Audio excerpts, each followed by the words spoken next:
എങ്ങനെയാണ് അപരന്റെ രക്തം ഊറ്റിക്കുടിക്കുന്നത് ഇത്രമാത്രം ആസ്വാദ്യകരമായി രസിക്കാൻ ഇക്കൂട്ടർക്ക് കഴിയുന്നത്? സിദ്ധാർത്ഥനെ നമ്മൾ മറന്നുപോയോ? വയനാടിന്റെ ചുരമടക്കുകൾ കയറി ഒരു കുടുംബത്തിന്റെ പ്രതീക്ഷയായി വളർന്നു വന്ന ഒരു ചെറുപ്പക്കാരൻ, മനോഹരമായ ഒരു ഭാവിയെ കെട്ടിപ്പടുത്തുയർത്താൻ നല്ല മിടുക്കനായ പഠന മികവുള്ള ഒരു ചെറുപ്പക്കാരൻ.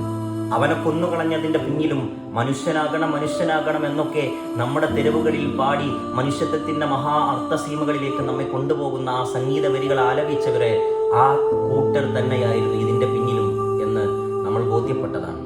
പുതിയ കാലത്തും സോഷ്യൽ മീഡിയ ചർച്ച ചെയ്യുന്ന റാഗിങ്ങിന്റെ നികൃഷ്ടമായ പരിസരങ്ങളെ അന്വേഷിക്കുമ്പോഴും ഇക്കൂട്ടരുടെ സാന്നിധ്യം അവിടെ ഉണ്ട് എന്നത് അങ്ങേയറ്റം ഖേദകരമാണ്.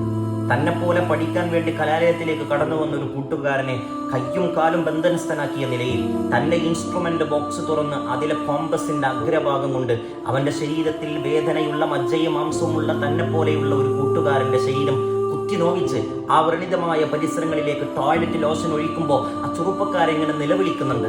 ആ നിലവിളിയൊക്കെ എങ്ങനെയാണ് ഇവർക്ക് ആസ്വാദ്യകരമായി അനുഭവിക്കാൻ കഴിയുന്നത്? ഇത് മനുഷ്യനോ?